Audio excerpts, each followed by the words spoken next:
오늘은 우리가 4월 둘째 주일에 지켰어야 되는 부활주일을 코로나19 사태로 인해서 한 달 뒤로 연기해서 부활주일로 지키는 날입니다.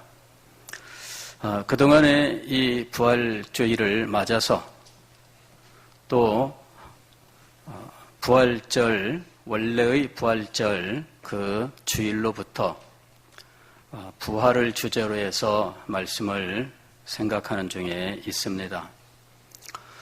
이번에 우리가 생각했던 말씀의 제목은 부활의 능력으로 살아가라 하는 것입니다. 이 말씀의 핵심 내용은 부활은 과거나 미래만 있는 것이 아니라 현재 시제가 있다 하는 것이었습니다.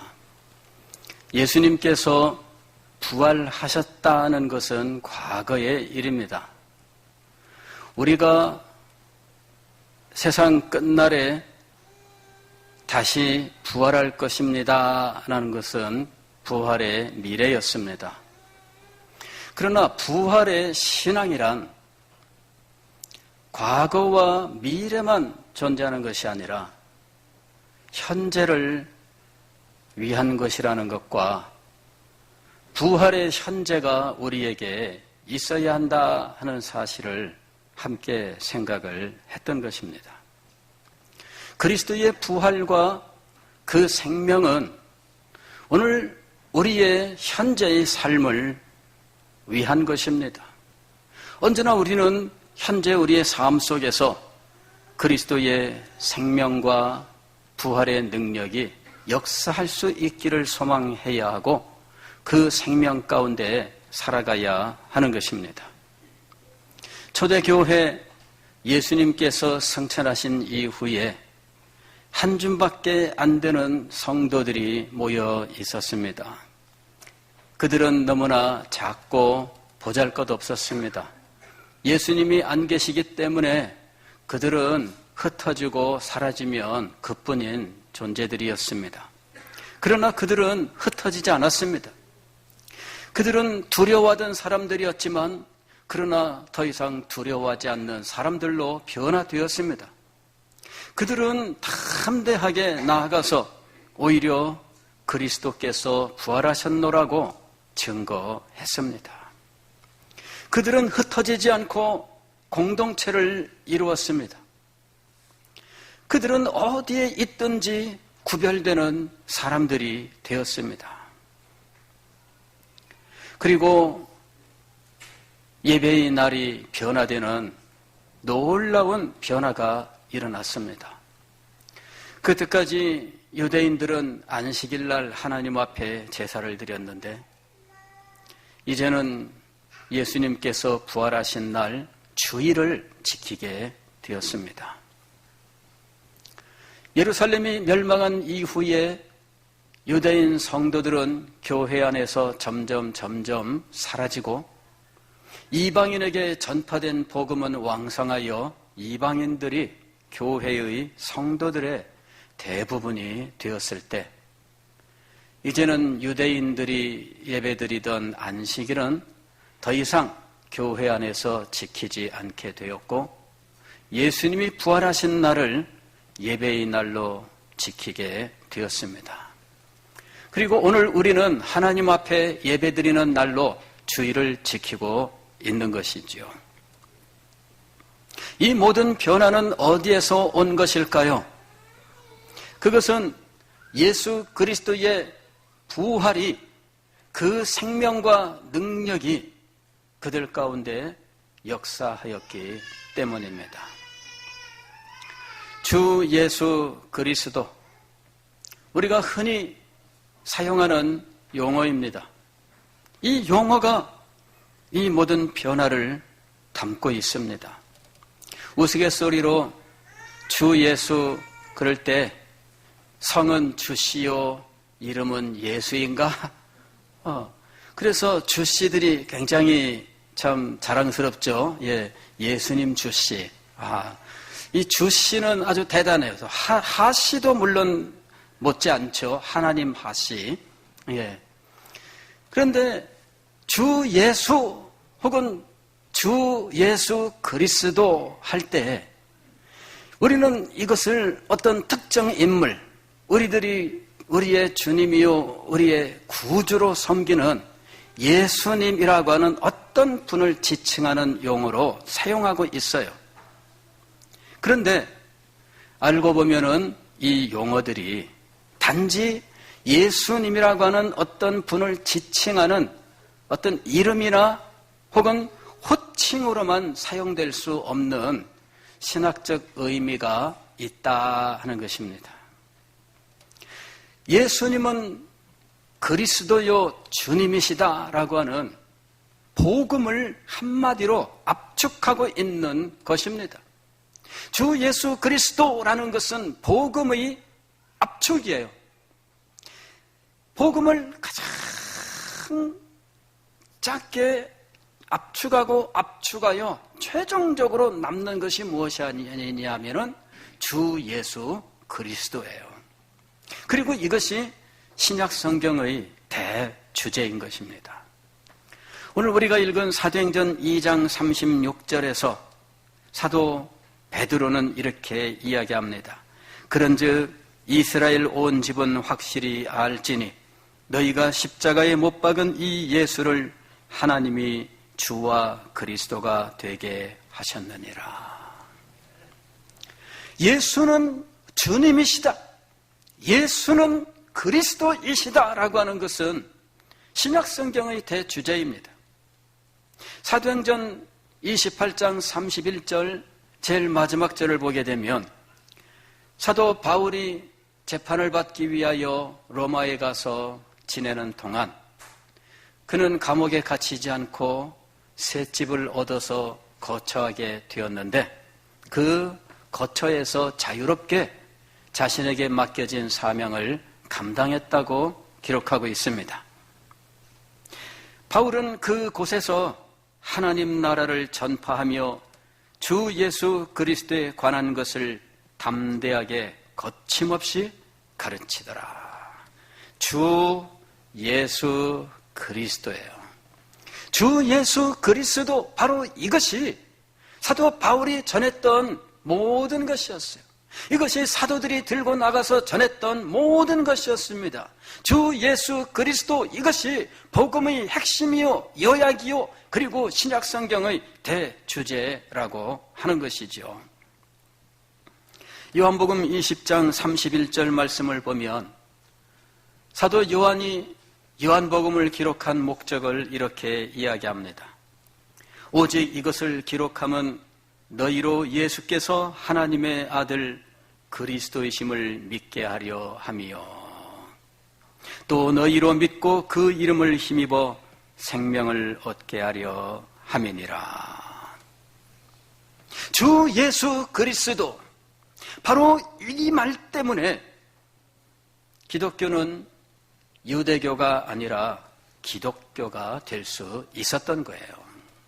주 예수 그리스도가 없었으면 예수님을 따르던 일단의 사람들은 그리스도인이라 불릴 수가 없었겠고 오늘 우리들도 그리스도인이 될 수가 없었을 것입니다.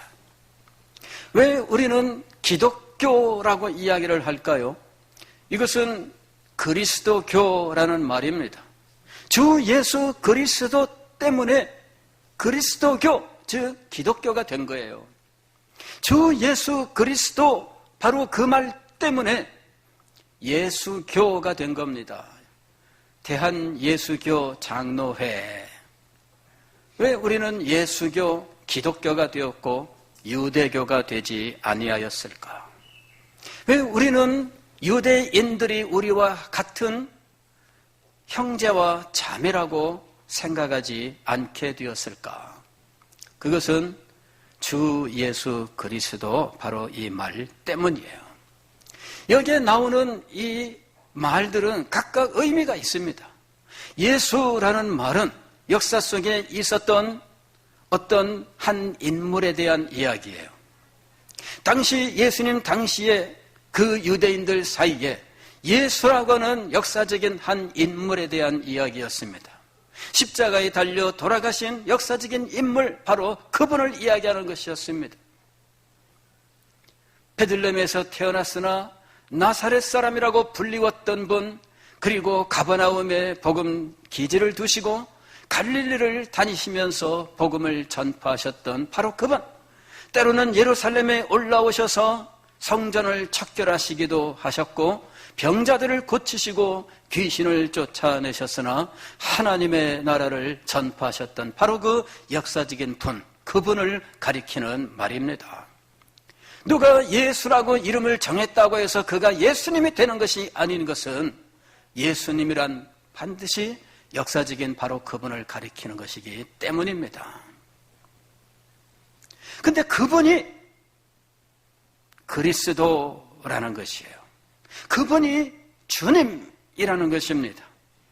주 혹은 그리스도라는 말은 이미 유대교에 있던 용어입니다.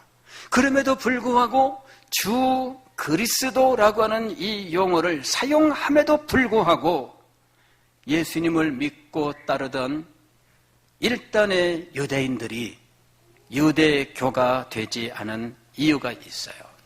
이유는 주와 그리스도라는 이 용어의 개념이 바뀌었기 때문이에요.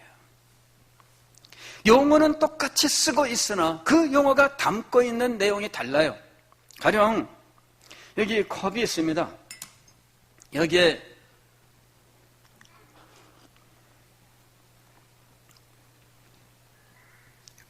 옥수수, 이 보리차, 예.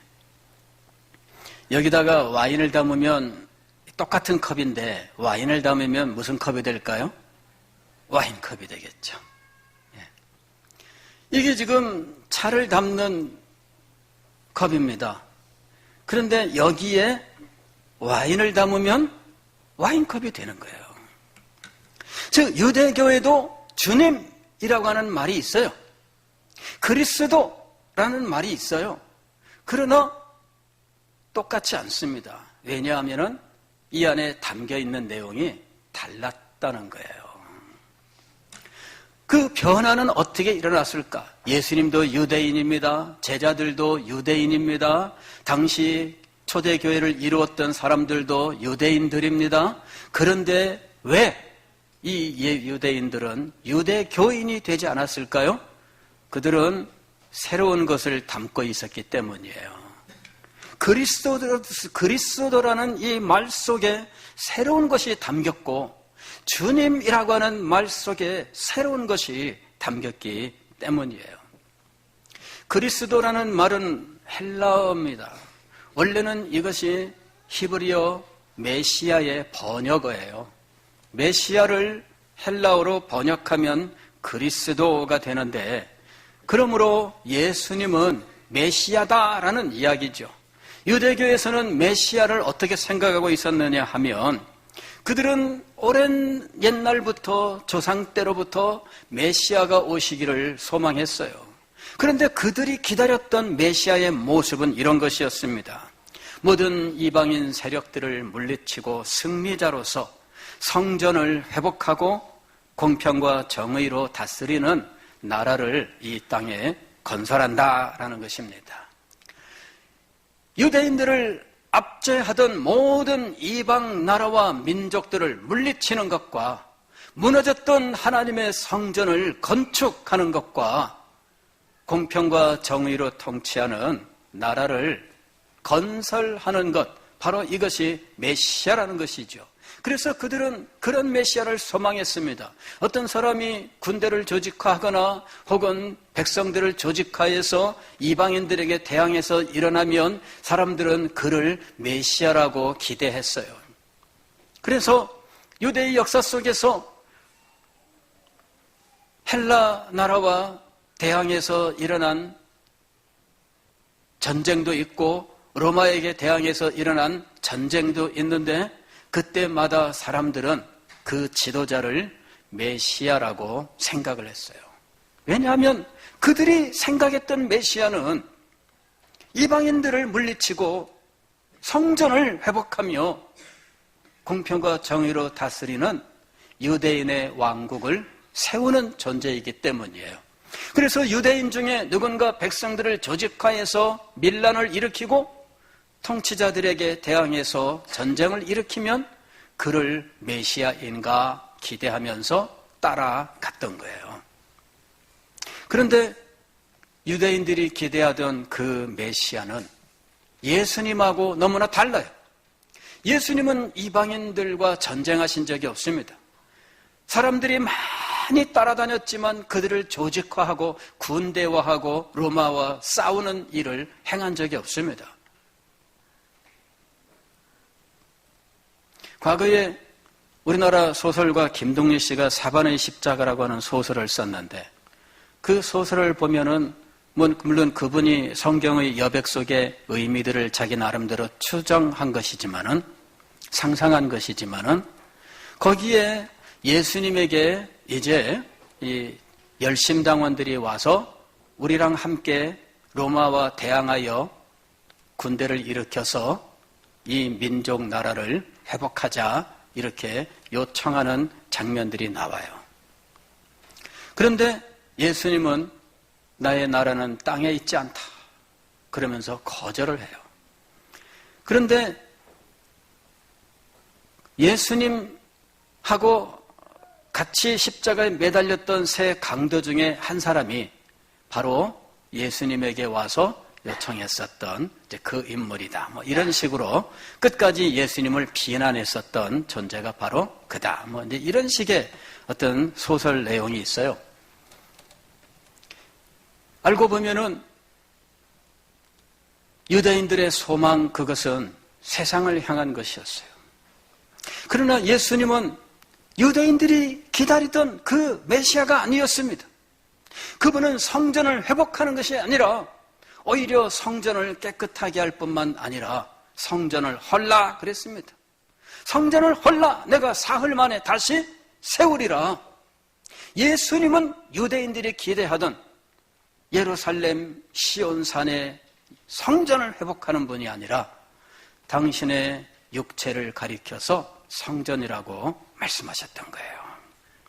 그분은 이 땅에 유대인의 나라를 이루는 것이 아니라 공평과 정의로 통치하는 우주의 왕이 되신 분이었습니다. 하나님의 나라는 온 우주를 통치할 뿐만 아니라 지구와 그 안에 있는 인간의 모든 나라와 민족들을 통치하는 나라였던 것이죠. 이렇게 예수님에게 있어서 모든 것이 변화되었습니다. 그 변화를 일으켰던 근본적인 동력은 무엇일까요? 예수 그리스도의 교훈과 그것을 입증하고 능력 있게 하는 예수 그리스도의 부활이에요. 예수님께서는 하나님 나라의 복음을 전하셨습니다. 예수 그리스도는 당신의 죽으심에 대해서 이야기를 했습니다. 예수 그리스도는 세상 나라의 일들은 세상 나라의 일이고 하나님의 나라의 일은 하나님의 나라의 일이라고 가르치셨습니다. 그리고 제자들에게 하나님의 나라는 세상 나라와 같지 않다라고 가르치셨어요. 그 제자들이 예수님의 교훈을 진정으로 깨닫고 이것을 믿고 예수 그리스도를 메시아로 참되게 믿게 된 이유는 예수님의 부활 때문이었던 거죠. 부활 때문에 그들에게 근본적인 변화가 일어난 거예요. 그들이 두려움을 떨쳐버리고 오히려 세상을 향하여 나아갈 수 있었던 이유는 무엇일까요? 그들이 예수님의 부활을 목격했기 때문입니다. 그들이 예수님을 자신의 메시아로 믿고 이것을 너희가 십자가에 못 박인 이 예수가 바로 메시아다라고 유대인들을 향해서 담대하게 선포할 수 있었던 이유는 그들이 예수님의 부활을 목격했기 때문입니다. 예수는 주님이시다라고 하는 이것도 역시 엄청난 내용을 담고 있는 말씀입니다. 우리는 흔히 이 주님이란 말을 개인적인 차원에서만 사용하고 있습니다.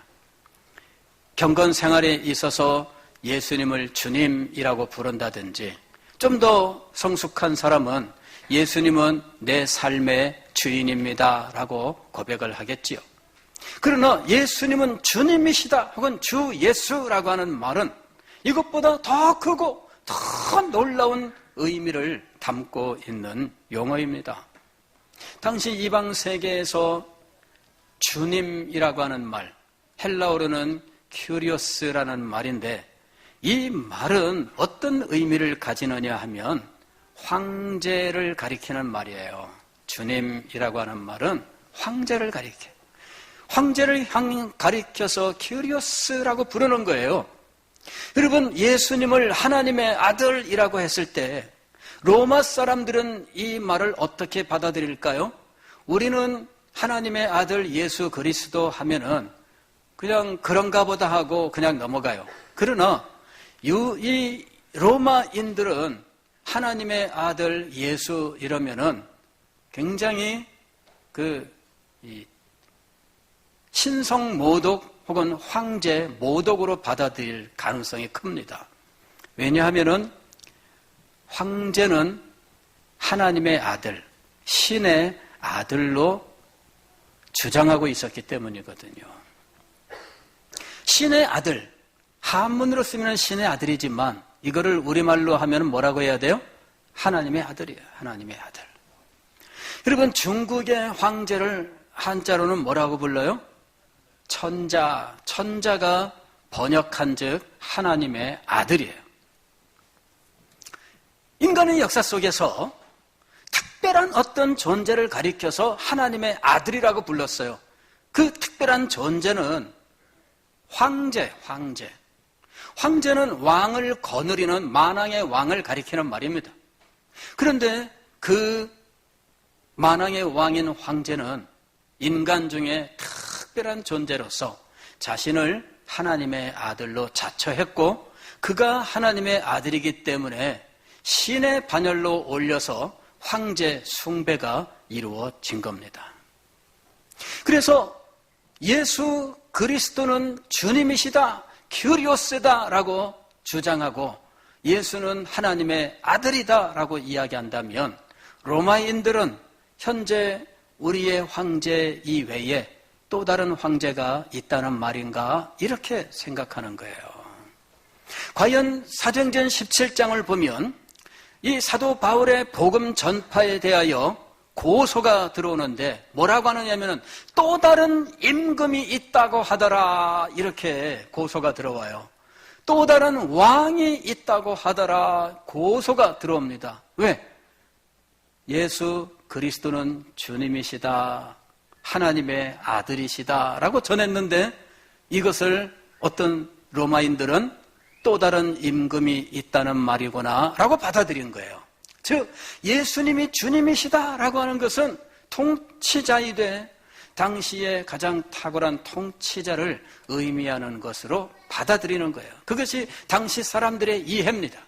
그러나 교회는 예수님을 주님이라고 선포할 때 이때 이 주님은 나 개인의 경건의 대상이라거나 혹은 내 삶의 주님이라는 이런 정도가 아니라 온 세상 만물을 통치하시는 세상의 통치자라고 하는 의미를 갖고 있었던 겁니다.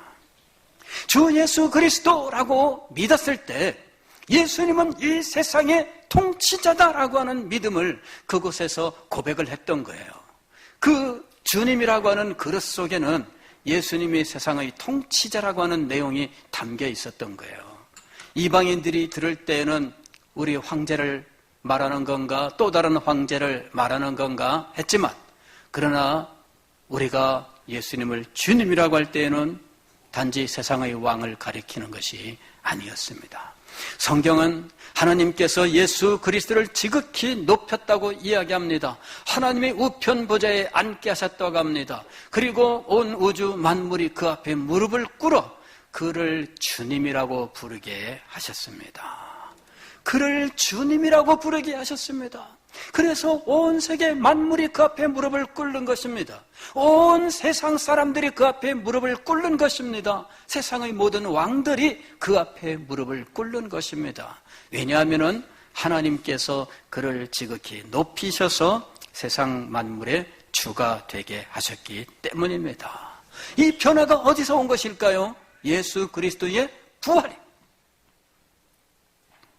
이러므로 하나님이 그를 지극히 높여, 이것은 부활로부터 시작되는 거예요.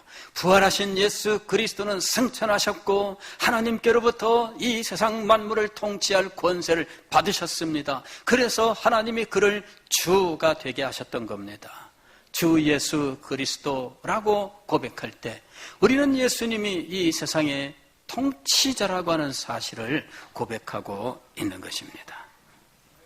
유대인들에게 주님이라고 하는 용어는 더 특별한 의미를 가지고 있습니다. 유대인들은 여호와라고 하는 이름에 대하여 말할 수 없는 경외심을 가지고 있었습니다. 그리고 십계명에서 여호와의 이름을 망령되이 일컫지 말라 하는 명령을 따라서 그들은 여호와의 이름을 부를 수가 없었습니다. 대신에 그들은 여호와라는 말 대신에 아도나이라는 말을 사용했어요. 성경을 읽다가 여호와라는 말이 나오면 아도나이라고 했던 것이죠. 여호와는 나의 목자시니 내게 부족함이 없으리로다. 우리는 지금 흔히 그냥 읽어요. 여호와는 우리는 그렇게 읽어요. 그러나 유대인들은 절대로 그렇게 읽지 않아요. 어떻게 읽어야 될까요? 아도나이는 나의 목자시니.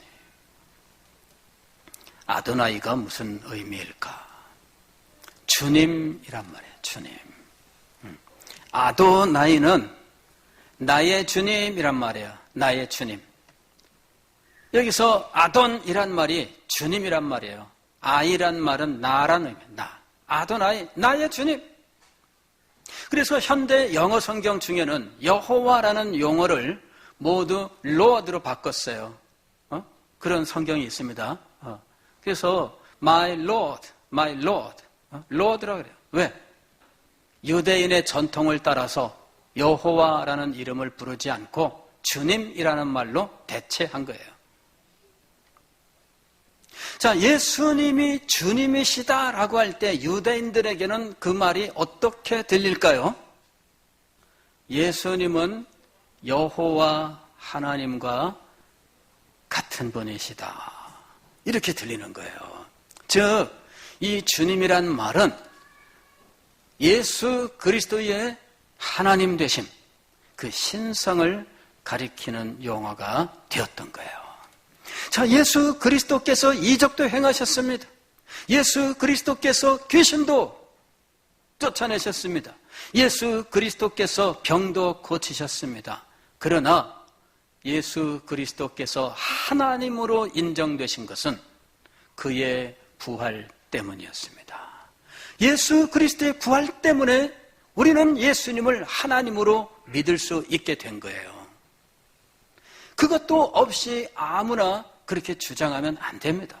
죽음을 정복하신 분, 죽음을 이기신 분, 그래야 사망한 얘가 어디 있느냐, 사망한 너에 쏘는 것이 어디 있느냐, 사망을 향하여 마치 길가에, 죄송합니다, 애견인 여러분, 똥개처럼 여기는 이런 것들, 이게 여러분 예수 그리스도의 부활 때문에 이루어진 일인 것입니다.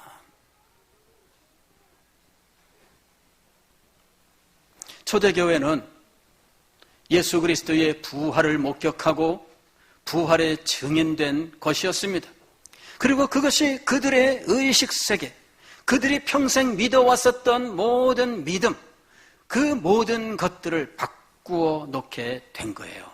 아니, 예수님께서 가르치셨던 그 모든 가르침이 그들에게 확실하게 깨달아지고 그들의 삶이 그 가르침을 따라 변화된 것은 예수 그리스도의 부활 때문이었던 것이지요. 예수 그리스도의 부활은 그들의 현재의 삶을 바꿔 놓은 것입니다. 예수 그리스도의 부활은 그들의 세계관을 바꾸어 놓았던 것입니다. 예수 그리스도의 부활은 그들이 믿어왔었던 모든 믿음의 내용들을 바꾸어 놓게 된 것입니다. 그리고 그들은 그것을 믿었습니다. 그리고 그 믿음을 가지고 그들은 복음을 전파하러 나갔고, 그 믿음 때문에 어떤 어려움과 희생을 겪더라도 그들은 기쁘게 그것을 감당했던 것입니다.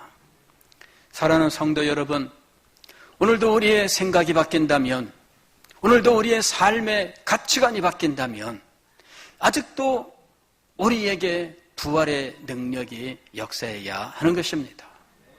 부활의 생명이 우리에게 있어야 우리의 생각이 바뀌게 되어 있습니다.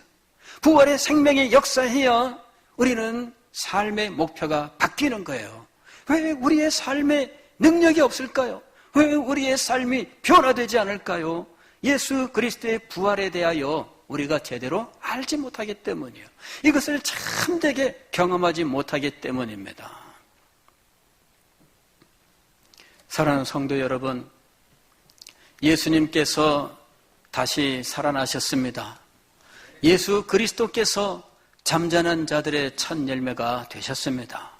예수 그리스도의 부활의 생명이 오늘 우리에게 여전히 역사하고 있습니다. 이 생명이 우리를 살리고 이 생명이 우리를 변화시킬 것입니다. 우리의 믿음을 변화시킬 것입니다. 우리의 기도를 변화시킬 것입니다. 우리의 예배를 변화시킬 것입니다. 우리의 생애를 변화시킬 것입니다. 부활의 생명을 소유한 여러분이 되시기를 바랍니다. 그 은혜 속에 살아가시는 여러분이 되시기를 주의 이름으로 축원합니다. 기도하겠습니다.